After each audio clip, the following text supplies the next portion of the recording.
Good evening, everybody, and welcome to the Metal Magdalene with Jet Radio show right here on Metal Messiah Radio. Tonight we have with us a special guest. As part of our Summer of Drummers series, we have Carolina Perez, drummer for Hypoxia. Welcome to the show, Carolina. Thank you, Jeannie. It's a pleasure to be here. So start off a little bit by telling us a little bit about yourself. Like, how old were you when you first started playing drums, and who are some of your musical influences? I started playing drums when I was 14. I was in a Catholic school, and they had a band, and they had a drum set. And I always wanted to play the drum set, but they wouldn't allow me to. And then I was like so obsessed with it that I asked my mom to put me in drum, to pay for drum lessons so I could learn and then go play the school drum kit.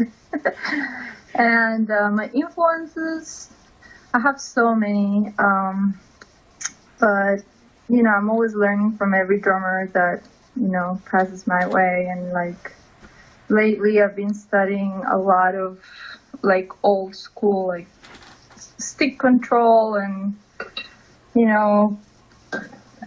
the old school Buddy Rich stuff. And it's really hard, but, you have to kind of stop playing metal and do other stuff to improve technique and all that, and always like rethink what you play and don't think you know it all.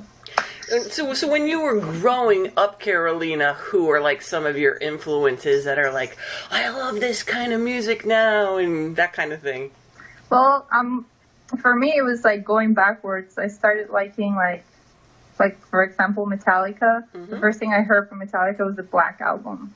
And then I really liked it, and then I started going backwards, but, like, the heavier it got, the better it was for me, the more I liked it. But, like, for example, I heard Death for the first time in 2007. I was, like, pretty old already. Not old, but I wasn't, like, a teenager.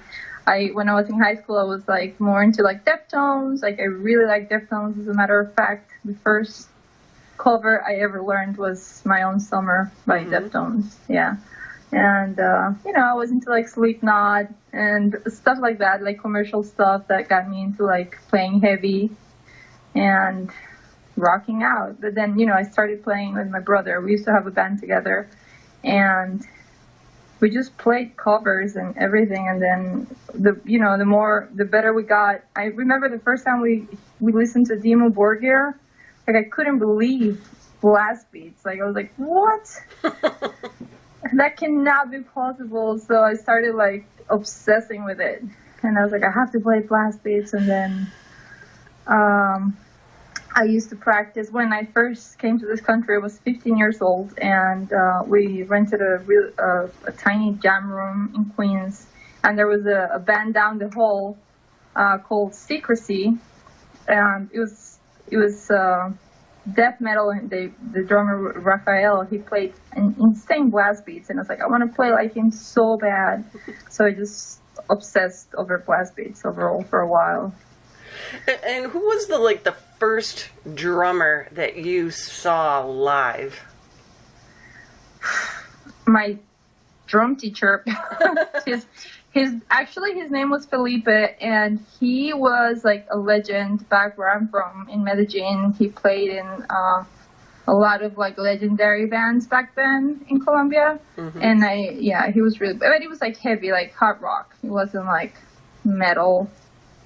And it was all back then down in Colombia. And like the first drummer I saw here that really impressed me, and I was like, that's insane, was Joey Jordison from Slipknot, that I went to see them, and I was like, holy mother of God. Yeah, and they had all the props, like he was like upside down and all that stuff. So it was like pretty insane. So what were your thoughts when you came to America? I mean, were you here before you moved here? I mean, have you visited? So what were your thoughts when you're coming from, Colombia now to America? What did you think of, like, everything? Oh, it was insane. I mean, for me, I came from a pretty poor neighborhood, and I had the crappiest drum set. And for me, it was like a luxury because like nobody had a drum set down there. It was really hard to get. And then when I came here, I was able to buy my very first drums that I bought at Guitar Center was a Pearl, like a Traveler's series. And that was like, yeah, it's like owning a gem. So that was amazing. Like being able to buy anything you wanted, that was pretty crazy. I was back in high school and I just had a part-time job, and then I just started buying gear like crazy. And no, I had never been here. Like, as a matter of fact, first time I ever took a plane, or my first time on an airplane, was when I came to the States. Wow. Yeah. I didn't travel much when I was little. So how old were you then when you, I mean, I know you said you were in a band with your brother and stuff, but once you got here to the United States, I mean, what was like the first band that you were in?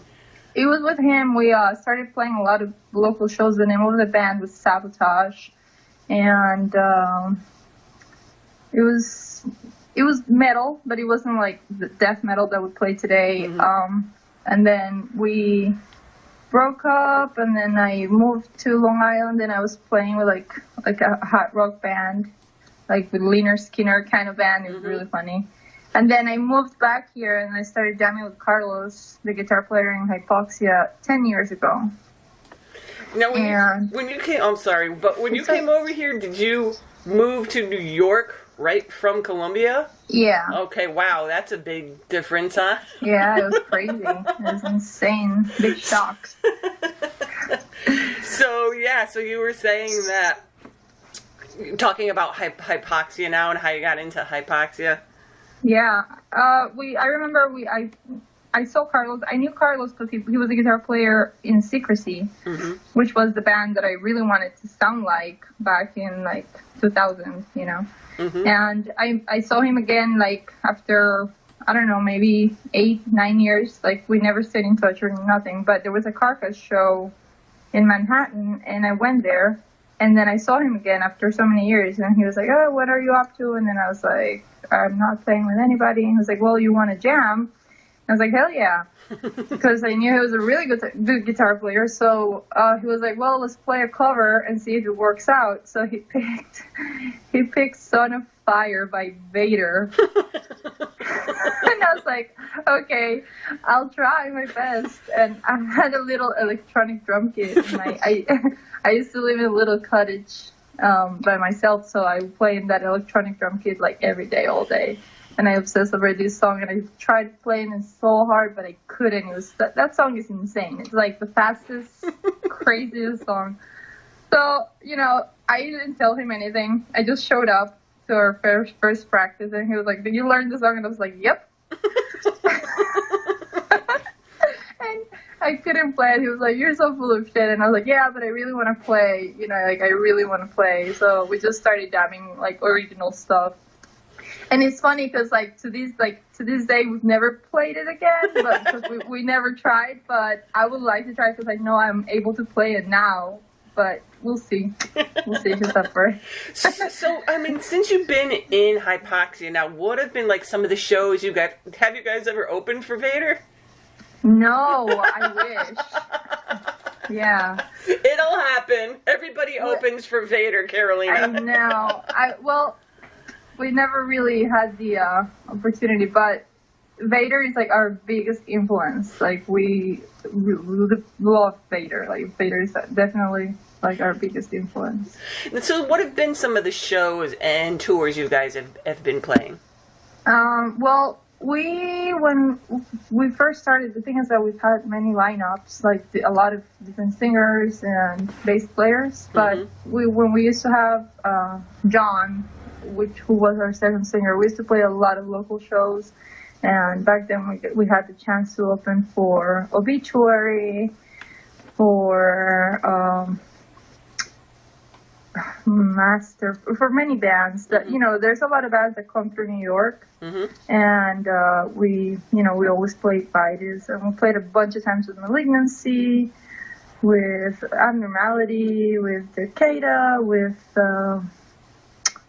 I can't really remember right now, but you know, we're pretty active for a while, playing a lot of local shows, and then we stopped. And when we released our second EP with Jerry on vocals, it was like a 5-song EP. We played like a mini tour, and we went up to Boston, to Rhode Island, to Philly, Jersey, and then we just pretty much focused on just writing a new album. And we wrote the new album, and which was Despondent Death. And then we went to the studio.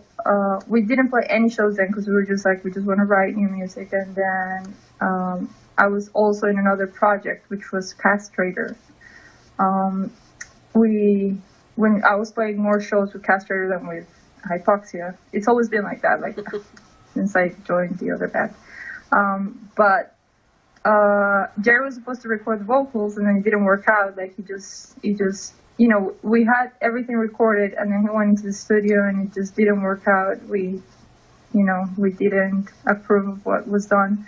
So I told Malika, I asked Malika if she knew a singer. We were desperate because we didn't want to leave this recording hanging or unfinished. And then she sent the recording to Mike Lubovchak, who is the singer for Monstrosity. But she didn't tell him which band it was for. She just sent him the music. And he was like, hell yeah, I really like it. I really want to work, put my work into this. And then he recorded and wrote the lyrics and everything in like 1 week. It was insane. Mike is so talented, and he's such an amazing vocalist. So we've had Mike. We recorded the last album with him, and now we just finished recording the new album, which is going to be Abhorring Disease, and it's really good. And we can't wait to put it out. So Carolina, what's the lineup of the band now?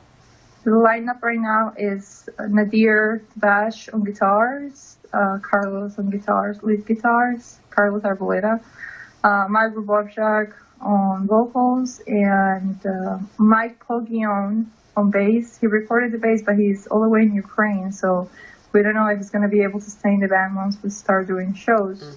He's always a bass player, man.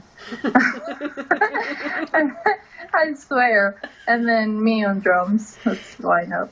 So what could people expect, Carolina, when they listen to this album for the first time? A lot of, not so much technicality, but a lot of feeling, and it's old school. It's real old school death metal. Carlos is he writes all the riffs, or most of the riffs, because Nadir had some input too, but it's like so old school. You just can't help it. Yeah. But there's also, a lot of groove. It's way more groove than Despondent Death. It's not so fast. There was a lot more time put into this album, and we really worked on every song, every detail, everything. And now, did you record it locally? We recorded with Joe Zincada. He's really good. He owns Full Force Studios in Long Island, and he records, Suffocation, Dehumanized, Internal Bleeding, Pyrexia, it's all that New York sound that we all go to him because he's really good.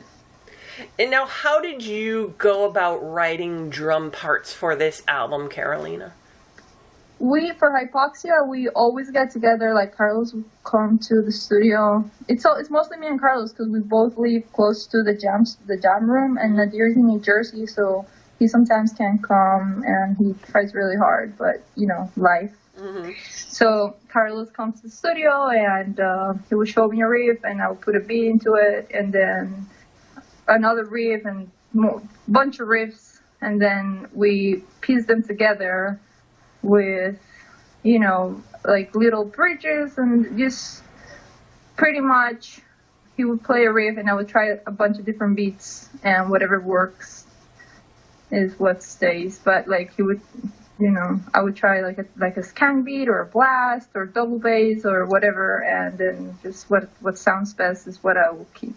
And then what happens? Does everybody write their parts and then all send it in, or do you guys all get together physically? We get together. Me, Nadir, and Carlos get together, We finished the songs, like completely finished with solos and everything, and then we give it to Mike, and then he writes lyrics for it. And now you guys recently filmed a video, so tell us about that. And, oh my God. And what song the video is for. We saw the little clips and stuff in the middle of the night out there.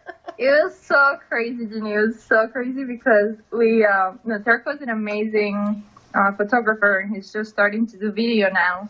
So we went to New Jersey, Hackensack, New Jersey, in Mike's backyard, which is huge and beautiful. And then he had set a pit fire and torches and everything. And it was not supposed to rain. It was not supposed to rain. We waited. It was supposed to be at night, so we were all just fooling around all day and setting up, taking our time. And then by 9:30 we started filming, and then at 11 it started pouring. So we had to stop.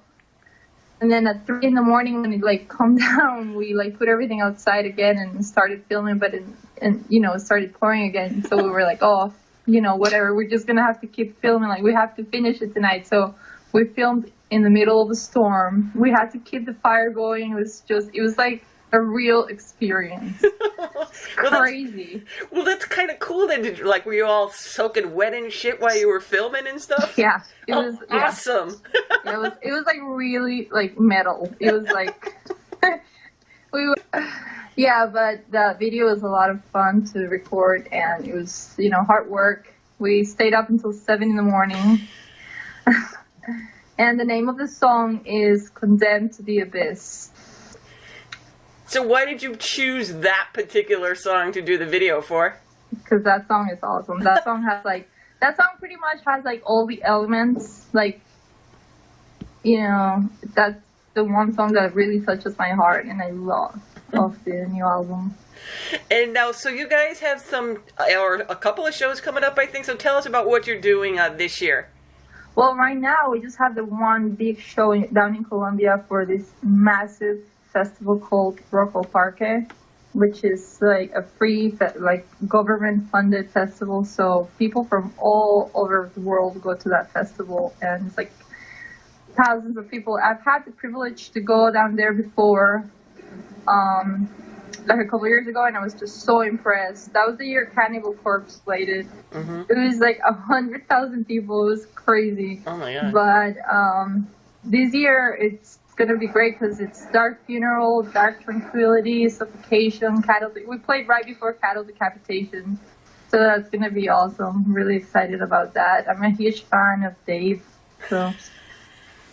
So that'll be cool. So you're going back to Colombia to play this festival. And, like you said, it's the biggest one in Colombia, and a lot of people come out. They travel to come to this festival. Yes. So that'll be really exciting for you guys, for sure. It is. And once we release the new album, we're definitely going to play a lot of shows. We're thinking about probably doing a tour, but, one thing at a time. Right. Yeah. So many deadlines. Oh, absolutely. And scheduling and all that kind of stuff. But it sounds like next year is probably going to be a big year for you guys as far as touring and with the festival circuit and all kinds of, and the new album coming out and all that. Yep. So you had mentioned to Carolina that you're also in Castrator, and of course we had you on the show when Castrator came out with their release. So tell us a little bit about that band, and is that kind of active, or is it just kind of on the back burner? We're trying to keep it active. We've been struggling with the guitar player because Priscilla is no longer in the band. Mm-hmm. Priscilla lives in Norway, and she's no longer in the band, so it's been kind of hard trying to find a shredder, so right now we do have somebody who isn't. Actually, I don't know why, I cannot find someone that's good, a lady that's a good guitar player in New York. So this girl lives in Switzerland. Oh, God. And we're working, she sends me songs, and then I write the drum parts. We actually had written the whole album with Robin's the bass player, the amazing Robin. And I used to go down to Florida, and we wrote a whole album, but then, it didn't work out with Priscilla, so we had to actually start from scratch. Oh. Because we couldn't use the songs that we wrote with her. It was, a little bit of drama. So Well, it's all women, of course. it's so hard. We really are still. But you guys are still active then. Just Yeah. We have 5 songs right now, and we're taking it easy. We can't rush it, or Right. but it's still active for sure. Okay, so as part of our little Summer of Drummers series here, we're going to get into a little bit of the drummy questions. So now, you said that you took lessons? Yes. And how long? I was just going to say, how long did you take lessons for? I took lessons for about 8 months. Not too long, because I was traveling here. I was moving to the States. So I learned like the basic, rudiments and how to read and all that stuff. And then I kept playing. And then when I finished high school, I went to the Brooklyn Conservatory of Music, and I took jazz drumming for only 1 semester, because I couldn't afford it. It was so expensive. Right. Yeah, but I did a little bit of that. And then I have my friend Fabian Aguirre. He's an amazing drummer. He lives in Florida. And he actually played a tour with Malevolent Creation, but like he's just an outstanding drummer, like one of the best drummers I know for sure. In case you don't know of him, he should be in your list. He's helped me a lot. Like I always ask him, or he would like give me books and give me really good exercises and challenges, and he helped me a lot become a better drummer. And it's like you said, even, the 8 months that you put in, and then you're learning a lot of the basics that you need to know. And then because after a while you carry on your own style, and the jazz, teaching that you got as well. I think that's really important too, because it's a different style, and it's hard actually, and it's very disciplined, and I think it just makes for a well-rounded drummer, Carolina. It's so important, because jazz is basically like it's just exploding your brain. Like you have to work on so much independence, and your brain just divides. Like it's pretty much the same with like every style, but with jazz, it's just different time signatures and like different everything. So you have to really train your brain in a different way, pretty much. So what kind of kit are you using now, Carolina? I use a Sonor. It's a 4 series full maple 3005, and it's a gorgeous set. But I have like the bass drum is that, and then like I have 2 tones that are not that series. It's still a Sonor, but it's a 3002 series, because I bought it like just for really cheap. But I want to buy a better one for sure. And so what is your setup then? My setup is 5-piece, just 20-inch bass drum, 13, 14, and 16 toms. My beautiful Pearl snare, which I've had since I first came here, and I remember it cost me a lot of money. It's a maple shell, free floating ProMaster caster hoop. I use Axis, double pedal. I use a rack with 2 chinas, 2 crashers, a seal bell, a splash, and a ride. And now, what kind of grip do you use? And I use traditional grip, but there was a time, which I forgot to mention, that I obsessed with Jojo Mayer. He's a huge influence for me too. He has a DVD called Weapons for the Hand Technique.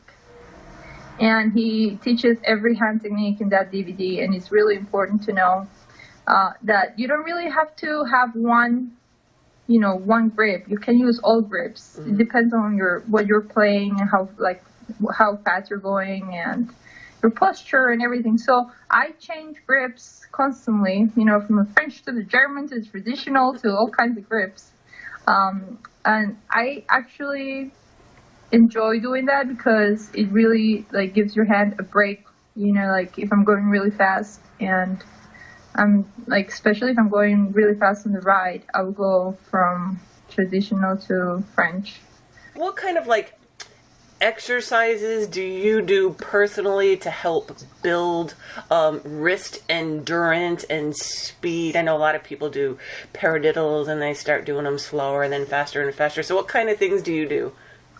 Okay, so for my hands, definitely just rudiments, paradiddles. I've been obsessing over this exercise called paradiddle diddle, which is a drum corps exercise. So the drum corps use it a lot, and it's really interesting because it's really long. And once you memorize it, it's really fun to play on the drum kit. So you start in the snare, and then once you learn it and memorize it, you can apply it to the whole drum kit, which gives you a lot of, more speed. And for the feet, it's been really hard. Like, I've gotten a lot better because I've been like working out a lot, but it's very important to stay very active if you want to be fast with your feet, because you like pretty much use your whole body to have good speed with your feet. And what technique do you use with your feet, Carolina? I just use singles, but I've been practicing the doubles too because I have John's a good friend of mine, John Longstreth, and he taught me, or he's been teaching me how to do the double strokes, and it's really good. I haven't been able to apply it to my playing like for a whole song or anything like that, but like I would definitely sit there and do doubles for a while, just to get try to get my body to get used to it. But it's all mostly singles. Now, I was going to ask you too. I mean, what kind of like exercises and do you do to help with your endurance and speed with your kicks and stuff? Sometimes I would change the spring tension on my pedals, but what I see that works best for me is just working out and making sure I do a really good warm up.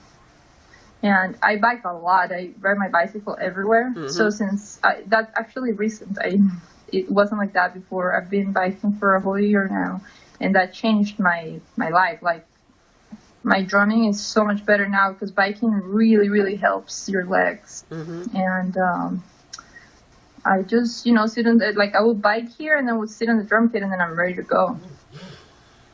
And what is your favorite blast beat to use and why? Actually, my favorite and the one that I use the most is the Sofa Blast. Because, I don't know, suffocation is a huge influence for me too, and I love it. It's brutal, and it's great, but, and also because it's really hard to play other blast beats.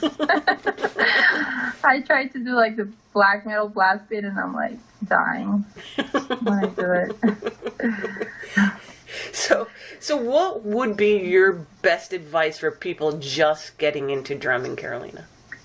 My best advice is not to be closed-minded, explore. Like, it's really fun to play like a simple groove and really get into it, and don't think that everything is speed and getting really fast and just be the best drummer. Like, who cares what people think? Just really enjoy playing drums. That's because if you don't, then why are you doing it? It's not about like being the best or knowing it all. It's not like I might not know a lot of terminology and whatever, but I don't care. Like, I just know when I sit on my drum kit, I enjoy a lot and I just get lost in it, and it's just something very personal. That's my advice is just make it personal and enjoy doing it. And Carolina, I know you also have some endorsements. So what endorsements do you have?